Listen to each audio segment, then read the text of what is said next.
அடுத்ததையாவது சரியா பண்ணியே ஆகணும். மித்ரா, எல்லாமே கரெக்டா போச்சு மித்ரா.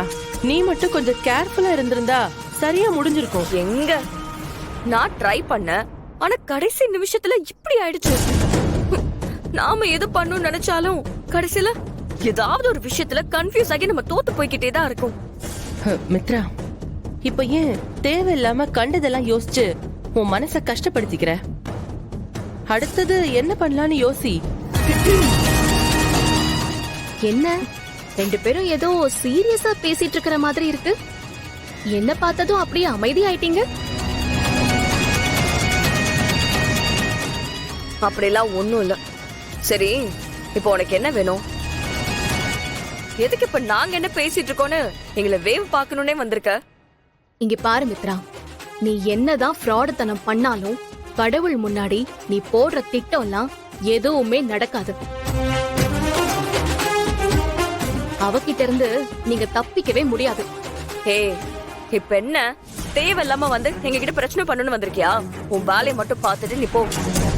இப்படி எல்லாம் பேசினா நான் அப்படியே உங்களை விட்டுட்டு போயிடுவேன்னு நினைச்சியா?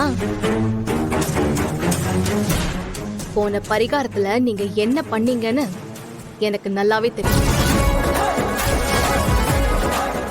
நான் தான் எல்லாத்தையுமே பார்த்தேனே. என்ன என்ன தெரியும்? அப்படி என்ன பார்த்த? Cool Mitra, cool. இப்ப எதுக்கு நான் சொன்னதை கேட்டதும் பதட்டப்படுற? நீயே உன்னை காட்டி கொடுத்துருவ போல இருக்கே. நான் பரிகாரத்தை பண்ணி முடிச்சதுக்கு அப்புறம் உன்னையே தான் பாத்துட்டு இருந்தேன்.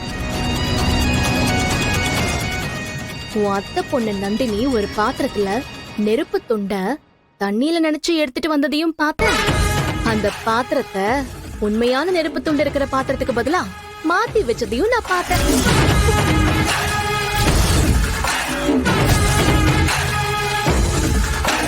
என்ன பாக்குறீங்க? அப்பவே உங்க ஃப்ராடுத்தனத்தை சொல்லி பரிகாரத்தை நடக்க விடாம பண்ணிருப்பேன். ஆனா கடவுள் விஷயத்துல நம்ம எதுவும் பண்ண வேண்டியதில்ல. அந்த அம்மனே பாத்துப்பான்னு நான் பாட்டுக்கு பேசாம இருந்துட்டேன். முதல்லலாம் அரசன் நன்று கொள்வான், தெய்வம் நின்று கொள்ளும் சொல்லுவாங்க. ஆனா இப்பெல்லாம் வட்டியும் முதலுமா சேர்த்து அப்பப்பவே கடவுள் கொடுத்துடுறாரு.